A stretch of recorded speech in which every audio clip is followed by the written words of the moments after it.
როგორ ახარ ნუნუკა? უი შემოგევლე და თოშეხა. საგანახსენდი მის ბავშვი აღამეზე.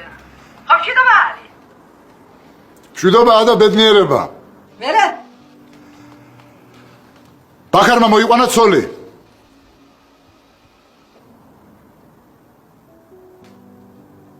ნუნუკა?